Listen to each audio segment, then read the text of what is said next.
التقلبات الجوية. الأمن الوطني يحذر وينصح.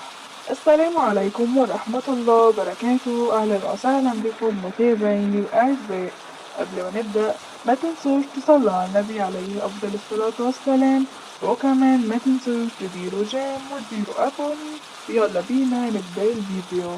دعت المديرية العامة للأمن الوطني على أثر التقلبات الجوية التي تعرفها بعض ولايات الوطن سواقي المركبات ومستعملي الطريق العام إلى توخي الحذر في تنقلاتهم. كما ذكر الأمن الوطني بإلزامية التقيد بقواعد السلامة المرورية في ظل التقلبات الجوية، وتجنب الإفراط في السرعة، والالتزام بقانون المرور واحترام مسافة الأمان بين المركبات.